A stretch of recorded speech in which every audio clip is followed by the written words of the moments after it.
अखंड हिंदुस्थानचं आराध्य दैवत छत्रपती शिवाजी महाराजांचा मानाचा मुजरा, मराठी मनाचं मानबिंदू, हिंदू सम्राट, शिवसेना प्रमुख सन्माननीय बाळासाहेब ठाकरे यांच्या स्मृतीस अभिवादन करतो। आज तुम्हाला सर्वांना मार्गदर्शन करण्यासाठी येथे उपस्थित शिवसेनेचे नेते, कोकणचा ढाण्या वाघ सन्माननीय रामदासभाई कदम, शिवसेनेचे विधिमंडळातील मुख्य प्रतोद महाडचे आमदार सन्माननीय भरतशेठ गोगावले,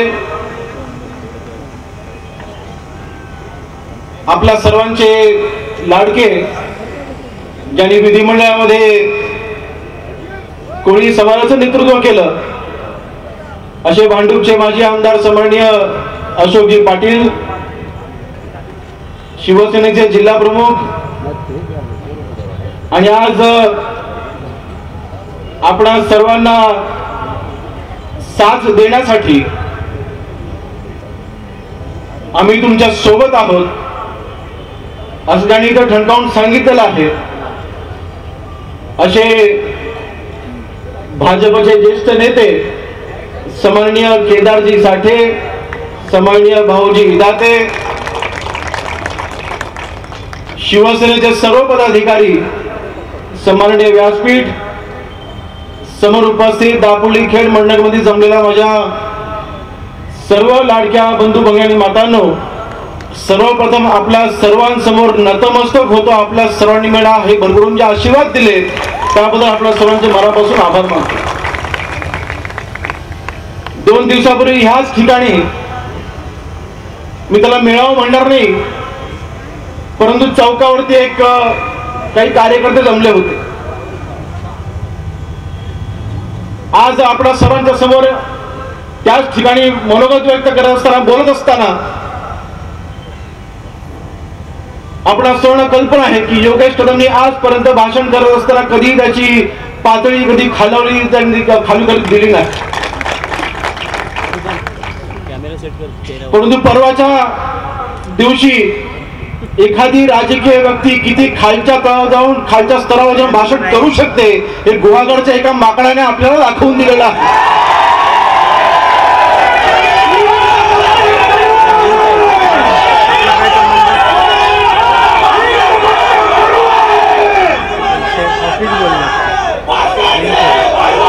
दापोली तालुका, दापोली मतदारसंघ, या दापोली मतदारसंघामध्ये 4 भारतरत्न आहेत। या दापोली तालुक्याला वेगळी संस्कृती आहे। जगामध्ये विख्यात असलेला हा दापोली तालुका, या दापोली तालुक्याला बदनाम करण्याचं काम या दापोली तालुक्याची पवित्र भूमी ज्याने मला वाटतं अपवित्र केली, मी त्या सगळ्यांचा ह्या वेळेकडून सगळ्यांचा मी निषेध करतो। तुम्हाला सर्वांच्या वतीने निषेध करतो। कसली भाषा, आई आणि बहिणीवर ना तुम्ही भाषण, तुमचा भाषण उल्लेख करताय ते पण खालच्या स्तरावरती जाऊन फक्त एका व्यक्तीचा रोष म्हणून। अहो, शिवसैनिकांचा रोष काय असतो हे मला वाटतं दापोली आणि मंडणगडच्या नगरपंचायतच्या निवडणुकीमध्ये शिवसैनिकांनी दाखवून दिलेलं आहे। मला वेगळं सांगायची गरज नाही। पुन्हा तेच सांगेन, 2016 पासून आपण सर्व शिवसैनिक कामाला लागलो। 2014 साली आपण सर्वांनी पराभव पत्करला। शिवसेनेचा भगवा झेंडा ह्या दापोली मतदारसंघावर खाली उतरला, तर तुम्ही आम्ही सर्व शिवसैनिकांनी पुन्हा चढवलेला आहे। त्याच्यामध्ये अजून कोणी तिसऱ्याचं चौथ्याचं योगदान नाही। तुम्ही शिवसैनिकांनी मेहनत घेतली। योगेश कदमला आपण सर्वांनी स्वीकारलं। रामदासभाई त्यावेळेला मंत्रिमंडळामध्ये होते। हजारो कोटीची विकास कामं, 1200 कोटीची विकास कामं केली। दापोली मतदारसंघाचा विकास केला। त्यावेळेला इथली शिवसेना पुन्हा जिवंत झाली। सगळं संपलं होतं ना, काय राहिलं होतं? ज्यावेळेला 2016 साली ज्यावेळेला मी इथे काम करायला सुरुवात केली, आज ज्या राष्ट्रवादीच्या आमदाराला, पडलेल्या आमदाराला मी त्याचं नाव घेणार, त्याची लायकी देखील तेवढी नाही, मी त्याचं नाव घेणार नाही अजिबात। गावागावामध्ये जात होते, रस्त्याची मागणी, स्वतः जेसीबी पाठवायचा, 2 दिवस जेसीबी चालवायचा, खडी क्रशरमध्ये खडी आणून रस्त्यावरती होतायची आणि रस्ता विकास काम करते भासवायचा आणि मतं घ्यायची। ही काम करण्याची पद्धत होती की नाही? तुम्ही आम्ही सर्वांनी अनुभवलं। खोटेपणाचा कहर आपल्याला तशी शिकवण नाही, आपल्याला ती शिकवण नाही. अहो, लहानपणापासून आम्ही एकच फक्त विचार बघितलेला आहे, तो म्हणजे हिंदू सम्राट शिवसेना प्रमुख बाळासाहेब ठाकरे यांचाच विचार, आणि हाच विचार घेऊन योगेश कदम भविष्यामध्ये काम करणार आहे किंवा आजही काम करणार आहे. दुसरा विचार आमच्या मनामध्ये येऊ शकत नाही. बहिणी देखील अनेक वेळा सांगितलेलं आहे, आमचे जीव जातील ते भव्यामध्येच जातील, अन्य कशामध्ये जाणार नाही. ठणकावून सांगितलंय, किती वेळा सांगायचं. पण तुमच्यामध्ये आणि माझ्यामध्ये भेद निर्माण कशी होईल असे प्रयत्न सुरू आहेत. योगेश कदम पासून ही ताकद कशी तुटेल असे प्रयत्न सुरू आहेत. ही तमाम जनता योगेश कदमच्या पाठीशी कशी उभी राहते, ह्यांना कधी तोडलं पाहिजे, ह्यांची मतं दुभागणी केली पाहिजे, तरच राष्ट्रवादी डाळ शिजेल. ह्याचं राजकारण आहे तर तुम्ही सगळ्यांनी लक्षात घेतलं पाहिजे. सरळ सोपं राजकारण आहे. फक्त शिवसेनेमध्ये येतं असं गावागावात जायचं, दिशाभूल करायची आणि शिवसेनेची मतं दुभागायची. ह्यांना शिवसेनेचे वाढवायला हेल्पर राष्ट्रवादी बसलेली आहे का, तुम्हाला असं वाटतं? समाईने शरद पवार साहेब कोकणामध्ये शिवसेना वाढवत आहेत. आपण कधी ऐकलं का हो? कधी ऐकलं? उलट ज्या वेळेला महाविकास आघाडी झाली, रत्नागिरी जिल्ह्यामधला एकमेव योगेश कदम आमदार होता ज्यांनी विरोध केला. म्हटलं ही महाविकास आघाडी जिल्हा स्तरावरती मी आणू देणार नाही.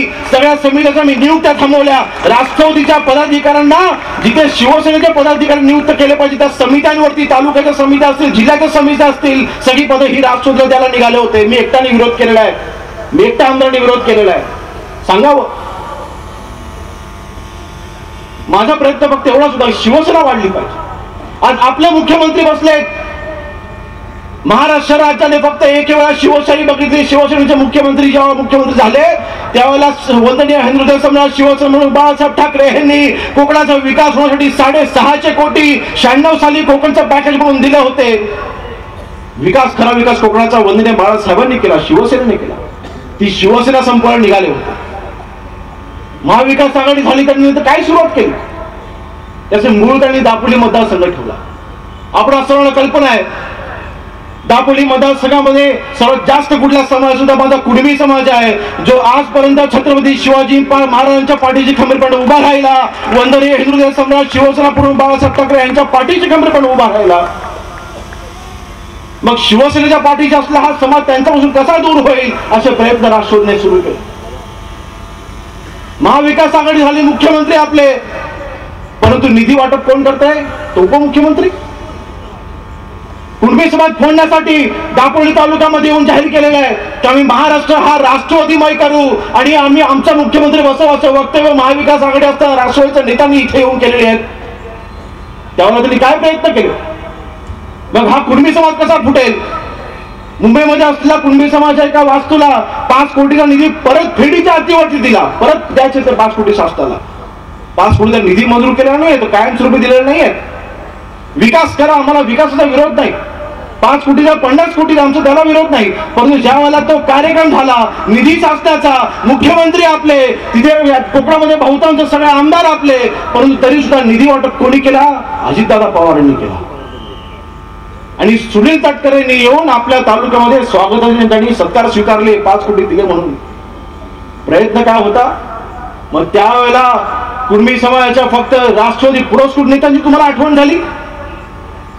हा डाव होता. कुणबी समाज फोडायचा आणि शिवसेना फोडायची आणि इथे राष्ट्रवादी, कोकणामध्ये राष्ट्रवादी वाढवायची. हा डाव आम्ही उद्धव साहेबांना रामदास पत्र लिहिलं, सगळे पुरावे सगळी पत्र पाठवली. आम्ही सगळ्या शिवसेनेच्या आमदारांनी भरतशेड इथे उपस्थित आहेत, ते बोलतीलच. आम्ही सगळ्या आमदारांनी समजायचा प्रयत्न केला, साहेब हा डाव ओळखा, आपली शिवसेना कोकणामध्ये संपवत आहेत. ह्या कोकणामध्ये जी शिवसेना वाढली या बाळासाहेबांचे विचारणे प्रेरित झाली शिवसेना संपवत आहेत. आपण काहीतरी करायला हवं, परंतु काही नाही. त्यासाठी कुठली पावलं उचलली गेली नाही. त्यानंतर दापोली आणि मंडगडच्या नगरपंचायत निवडणुका लागल्या आणि कहर झाला. जो योगेश कदम, तुम्ही कोणी, मला आज इथे सर्व आपण शिवसेनेत उपस्थित आहात, मला तुमच्याकडे उत्तर हवंय. गेल्या 2016 पासून मी शिवसेनेचं काम करत असताना, शिवसेनेचा आमदार म्हणून काम करत असताना माझ्या हातात मी कधी तुम्हाला सांगितलं पक्ष सोडून दुसऱ्या पक्षात या म्हणून? बोला, मला तुम्ही उत्तर द्या. आजपर्यंत कधी तुम्हाला पक्षाचा विरोधात काम करा असं कधी सांगितलंय? मी पक्ष वाढीसाठी सगळं केलंय. साम दाम दंडभेट होय सगळं वापरलं, परंतु माझा पक्ष वाढला पाहिजे, बाळासाहेबांचे विचार अजून वाढले पाहिजेत, ह्यासाठी मी केलेलं आहे आणि भविष्यामध्ये देखील मी करत राहणार. अहो निसर्ग चक्रीवादळ आलं, 50 खोके बोलायला, हातात माईक मिळाला, बोलायला सोपं असतो. त्याची आम्हाला गरज नाही, त्याची आम्हाला अजिबात गरज नाही. देवाणघेवाण भरपूर आहे आमच्याकडे, आई वडिलांच्या कृपेने भरपूर आहे आमच्याकडे.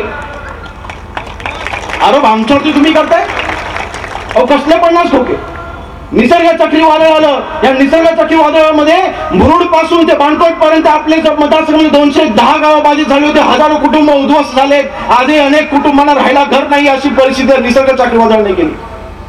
परंतु सरकारी मदत पोहोचायच्या अगोदर आपल्या मार्फत, शिवसेनेमार्फत योगेश कदमची पहिली मदत पोहोचली. सरकारची मदत तर नंतर आली. हो, पहिला धान्य वाटप आपण केलं. 17,000 कुटुंबांना आपण वाटप केले. किती? 17,000 कुटुंबांना.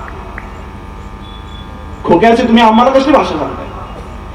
मी त्यावेळेला फोन केला होता, ज्यावेळेला निसर्गाचा किंवा धडकले होता, दुसऱ्या दिवशी मी आदित्यजींना फोन केला होता की साहेब प्रचंड नुकसान झाले, आम्हाला अजून गावागावापर्यंत पोहोचता येत नाही, रस्ते बंद झाले, परंतु नुकसानी जी आम्हाला जी वाटते प्रचंड कोट्यावधी रुपयाची नुकसान आहे, तुम्ही अगोदर दापोली तालुक्यामध्ये या.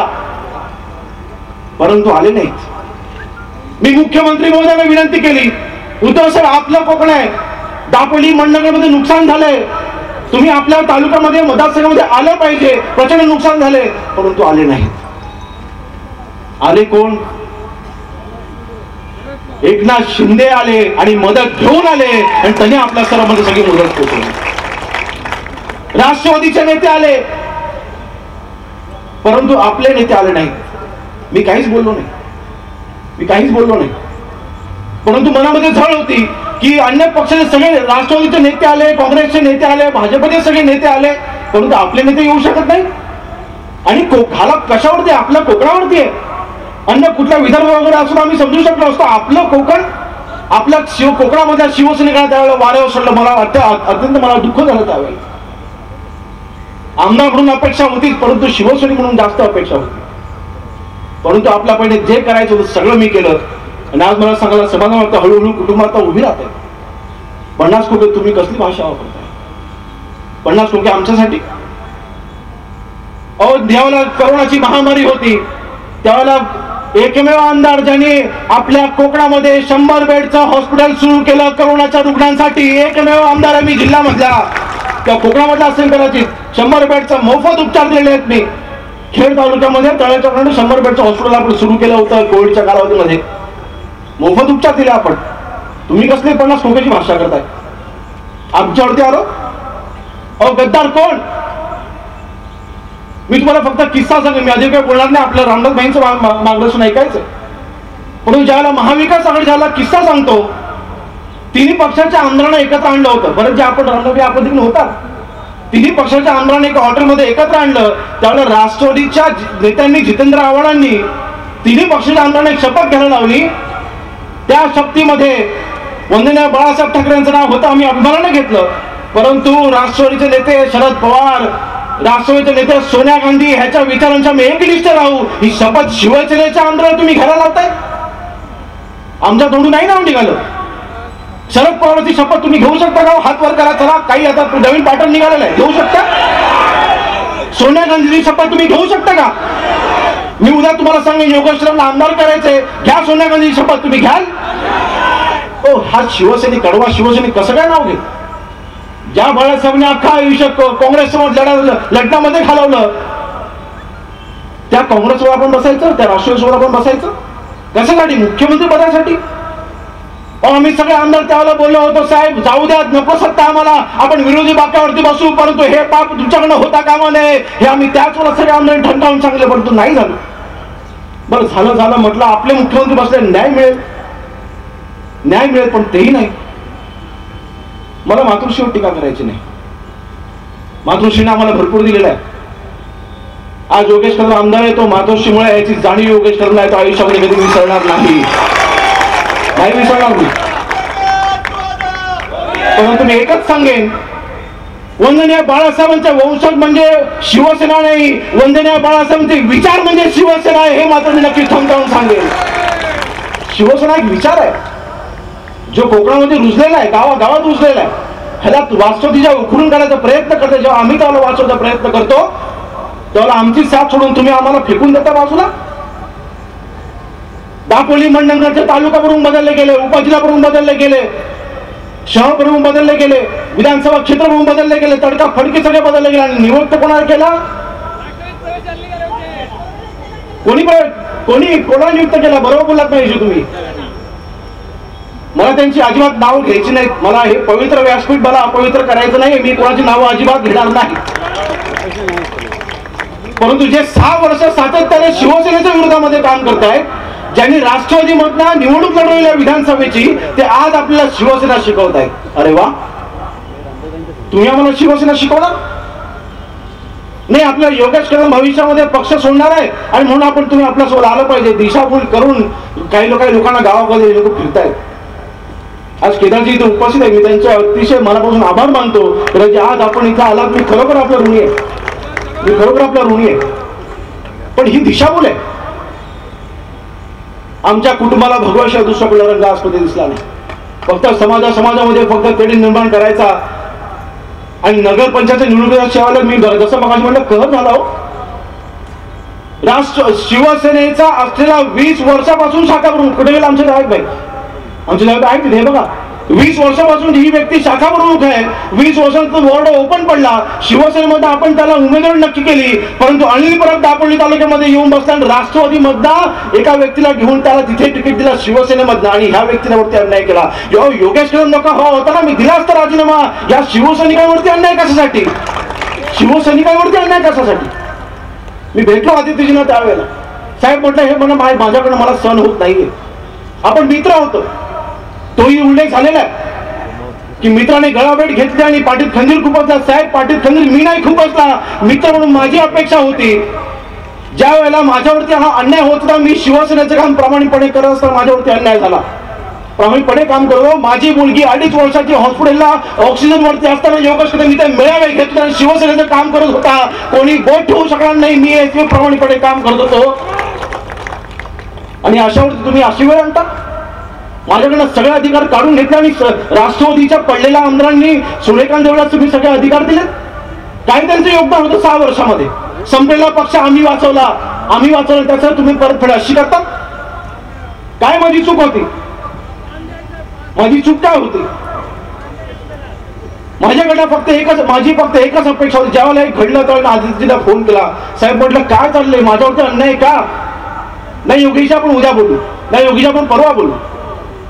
परत फोन केले. मी दिवसभर फोन करत राहायचो, वेळासारखा फोन करत राहायचो. परंतु मित्र म्हणून त्यावेळेला त्यांनी जी भूमिका घ्यायला होती का नाही घेतली? माझा त्यांना प्रश्न आहे.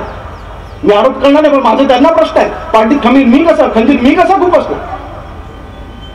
मित्र म्हणून तुम्ही उभं राहायला होतं नाही. योगेश हा माझा मित्र आहे, तो प्रामाणिक आहे, प्रामाणिकपणे काम करतोय. त्याच्या मतासमोर ढवळाढवळ करू नका. हे तुम्ही अनिल परबला का नाही सांगितलं? हा माझा तुम्हाला प्रश्न आहे तुमच्याकडे उत्तर? बोलावं आपण. नाही मला उत्तर मिळालं. मला उत्तर नाही मिळालं. मग मी कसं काय पाप केलं? गद्दारी मी कशी काय केली? झालं त्यावेळेला छत्रपती शिवाजी महाराजांच्या अश्वपुत्राचं उद्घाटनाची वेळ आली. मला तारीख दिली गेली. आपण सर्व शिवसेनेत तयारीला लागलो. परंतु अनिल परबने तिथे जाऊन आदित्यजींना भेट करू दिली. भेटीला कोण गेलं? राष्ट्रवादीचा पडलेला आमदार गेला आणि त्यांनी तारीख बदलून आणली. माझा पुन्हा एकदा अपमान झाला. मी अपमान सहन केला आणि आपल्या नेत्याचा कार्यक्रम मी यशस्वी करून दाखवला. त्या दिवशी एक आवाज दिला असता अनिल परब व्यासपीठावरती दिसला नसता. व सुचिता आहे की नाही सांगा मला?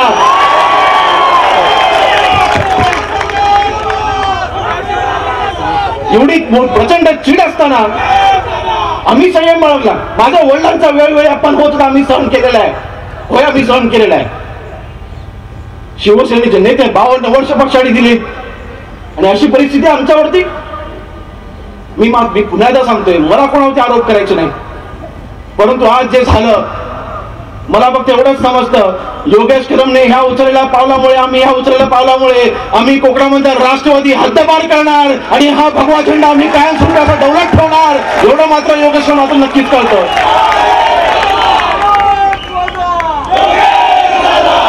हा दौलत असला भगवा झेंडा कधी खाली उतरणार नाही. अरे तुम्ही कसं मला चॅलेंज देता हो? गुहागर मध्ये येऊन स्वतःचा मतदारसंघ सांभाळा. पुढच्या वेळेला तुम्हाला पाडल्याशिवाय राहणार नाही. हे पण सांगतो.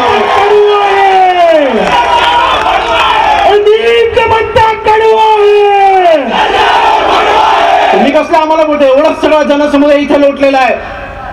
फक्त 3 दिवसामध्ये एवढं सगळं जनसमुदाय आलंय. फक्त 3 दिवसामध्ये तुम्ही कसं मला चॅलेंज देताय? अहो, जेवढे तुमच्या त्या चौकावरती जेवढे तुमच्याकडे लोक उपस्थित होती ना, तेवढे त्यात प्रवेशच झालेत राष्ट्रवादी मधना. तेवढे प्रवेश झालेले आहेत की एका दिवसामध्ये आम्ही उडी भरून काढलेले. राष्ट्रवादीचे कार्यकर्ते जमवायचे, राष्ट्रवादीचा पडलेला आमदार शिवसेनेचे झेंडे लावायला गेला 4 दिवसामध्ये. अरे वा, राष्ट्रवादीचा पडलेला आमदार शिवसेनेचे झेंडे लावतोय, चांगलं आहे. आता राष्ट्रवादीवाल्यांनी जरा विचार केला पाहिजे, बरोबर की नाही? राष्ट्रवादीवाल्यांनी विचार करायला हवा की नको? त्यांच्याकडे कोण बोलला हा येणार शिवसेनेमध्ये, त्यांच्या शिवसेनेमध्ये. अहो, सगळं व्यवस्थित होईल, मला विधानसभेची चिंता नाही हो, अजिबात चिंता नाही. योगेश कदमला कोणी पाडणारा बाप जन्मामध्ये जन्माला येणार नाही, मला त्याची चिंता नाही.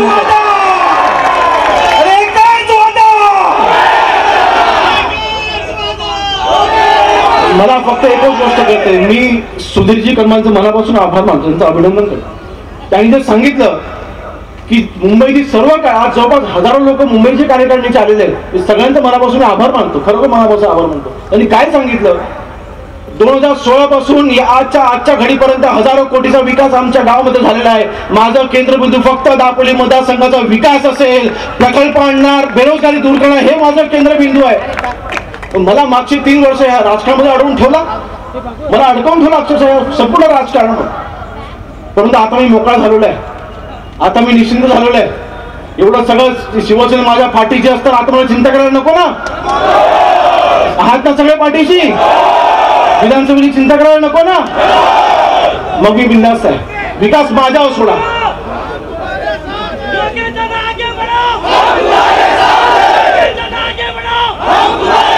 विकासाची चिंता तुम्ही करू नका, तुम्ही तुमच्या समाजाची चिंता करू नका. होय, दापोली तालुक्यामध्ये कुणबी भवन उभं राहणार, 6 महिन्यामध्ये उभं करून दाखवला, मला अडवून दाखव. चॅलेंज देतोय, 6 महिन्याच्या आत कुणबी भवन उभं केल्याशिवाय योगेश कदम स्वस्त बसणार नाही. माझं चॅलेंज आहे तुम्हाला, म्हणजे विरोधकांना. उभं करून दाखव ना, कोणी अडवतं बघू, कोण अडवतं बघूया की आपण. अनेक समाजाचे प्रश्न आहेत, फक्त वास्तू करून मी गप्प बसणार नाहीये. गवळी समाजाचा प्रश्न आहे, सुतार समाजाचा प्रश्न, अनेक समाजाच्या मागण्या आहेत माझ्याकडे. सगळ्या समाजाच्या वास्तू उभ्या राहतील, नक्कीच उभ्या राहतील, परंतु वास्तू करून योगेश कदम गप्पा बसणार नाही. माझं एक मोठं स्वप्न आहे. आज मगाशी उदयजीने आपल्या सर्वांना ऑनस्क्रीन ऑनलाईन मध्ये येऊन त्यांनी आपल्या सर्व मार्गदर्शन केलेलं आहे. त्यांनी मगाशी सांगितलं, योगेश कदम जे मागेल ते मी ते तो प्रकल्प मंजूर करून देईन. मी आज इथे जाहीर करतोय, आपल्या सर्वांच्या साक्षीने जाहीर करतोय, माझा पहिला प्रयत्न असणार आहे तो आपल्या हरणे ग्रामपंचायतच्या हद्दीमध्ये असलेल्या सरकारी जागेमध्ये मासेमारीवरती निगडीत त्याच्यावरती आधारित असलेला मरीनचा मोठा प्रोजेक्ट दापोली तालुक्यामध्ये आणण्यासाठीचे माझे प्रयत्न असणार आहेत. महाराष्ट्राच्या इतिहासामध्ये पहिल्यांदा कोकणाला रत्नागिरी जिल्ह्याला उद्योग मंत्रिपद मिळालंय. ह्याचा जास्तीत जास्त उपयोग माझ्या मतदारसंघासाठी कसा होईल हाच नक्कीच माझा प्रयत्न असणार आहे. मी परवासारखी भाषण करणार नाही, ती आपली संस्कृती नाही. विकासावरती कोणी एक शब्द काढला नाही, विकासाचं कुठे नाव नाही, फक्त ते 4 लाख कोटी गेले, 4 लाख कोटी गेले असं फक्त काही लोक बोलत होती. मी आपल्या सर्वांना मुद्दामून सांगू इच्छितो, मी इथे पेपर तिकडे आणलेला आहे, इथे मुद्दामून पेपर आणलेला आहे. ज्या फिक्सकॉनच्या कंपनीबद्दल वारंवार सांगितलं जातंय की आज युती सरकारने हा प्रकल्प गुजरातमध्ये पळवला. अहो, 2007 जानेवारी 2020 ला सुभाष देसाई उद्योग मंत्री होते, त्यांनी सांगितलं, त्याची पेपरची कटिंग आहे, त्यांचं स्टेटमेंट आहे की फॉक्सकॉनचा हा प्रकल्प महाराष्ट्रामध्ये होऊ शकत नाही किंवा भविष्यामध्ये देखील हा होणार नाही. हे कोण म्हणतंय? सुभाष देसाई म्हणताय. आणि आज तुम्ही आमच्यावरती बोलताय फक्त राजकारण करण्यासाठी. मला ते भरपूर झालं, मला आधी काही बोलायचं नाही. बांधवना, आपण सर्व इथे इतक्या मोठ्या संख्येने जमलात, आपल्यावरती जो अन्याय झाला त्या अन्यायाला खऱ्या अर्थाने आपण वाचा फोडलेली असं मी सांगेन. अनिल परब सारखा व्यक्ती आपल्या शिवसेनेचा पालकमंत्री म्हणून येऊन काय बसतो? राष्ट्रवादीच्या पडलेल्या आमदाराला 10 कोटीचा निधी या गेल्या मे महिन्यामध्ये निधी मंजूर करून दिलेला आहे. शिवसेनेच्या मागणीला 0 रुपये, परंतु राष्ट्रवादीच्या पडलेल्या आमदाराला अनिल परबने शिवसेनेचा पालकमंत्री असताना 10 कोटीचा निधी जिल्हा नियोजन मधून का मंजूर करून दिला? ह्याचं उत्तर परवाच्या वेळेस तुम्ही का नाही दिलं? तुम्ही सांगायला होता, परंतु नाही दिलं. आपण मागणी केली 0 रुपये. परवा असंही सांगितलं गेलं की छत्रपती शिवाजी महाराजांचा पुतळा हा योगेश कदमने उभा केलाच नाही. अरे वा, रामदास भाई पर्यावरण मंत्री असताना विविध कंपन्यांकडे मी स्वतः संपर्क साधून आपण 51 लाख रुपये CSR फंडामध्ये जमवले, हा पुतळा आपण उभा केलेला आहे. तुम्ही कसले सांगता योगेशने उभा केला नाही म्हणून? हो, वायकर साहेबांचे आभार मानायला हवे. त्यांनी पालकमंत्री असताना 70 लाख रुपये दिलेत, मी त्यावेळेला त्यांचे आभार मानले होते. खोटं बोलायचं काही कारण नाही. परंतु वायकर साहेबांचं मात्र पाठीवरती नाव काय टाकू दिलं नाही. आता हे राजकारण त्यांनी त्यांचं काय समजून घ्यावं काय आहे ते. परंतु मला वाटतं अशा ह्या सगळ्या चोरीला आपण सर्वांनी कोणी दाद देऊ नये. आज आपण सर्व इथे जमले इथे कोणाला चॅलेंज देण्यासाठी किंवा कोणालाही वाईट दाखवण्यासाठी म्हणून नाही, हिणवून दाखवण्यासाठी म्हणून नाही, परंतु आपण गावागावामध्ये आज आपण इथे आलेला. आपल्यापर्यंत हे सगळे बाडगे येतील, हे सगळे गद्दार येतील आणि आपल्याला सांगायचा प्रयत्न करतील की योगेश कदम हा गद्दार आहे, की योगेश मध्ये खोटं सांगतील. कुणावरती विश्वास ठेवू नका, कुणावरती विश्वास ठेवू नका. वेगळी कारण सांगतील, वेगळे तुमच्यावरती हवे आणायला बघतील. काही लोक फक्त समाजाचं राजकारण करतात, सेवा करू शकत नाही, बेरोजगारी दूर करू शकत नाहीत. हात वर करून शपथ घेणं फार सोपं असतं, पण तळागाळामध्ये जाऊन विकास करणं हे कठीण असतं. ते करू नको दाखवा, नंतर मग शपथ घ्या किंवा शपथ घ्यायला लावा. फार सोपं असतो हात वर करून शपथ घेणं. परंतु आज आपण एकत्र म्हणून हातात हात घालून खांद्याला खालून आपण विकास करतोय. या विकासाला नक्कीच अजून आपण चालना देऊ. मी अधिक वेळ आपल्या सर्व मंडळीचा घेणार नाही. आपण सर्व इतक्या मोठ्या संख्येने आलात त्याबद्दल आपल्या सर्वांचे मी मनापासून आभार मानतो. हा दिवस योगेश कदम आयुष्यामध्ये कधीही विसरणार नाही. पुन्हा एकदा आपल्या सर्वांचे मी आभार मानतो. इथेच थांबतो. जय हिंद, जय भीम, जय महाराष्ट्र. ABP माझा, उघडा डोळे बघा नीट.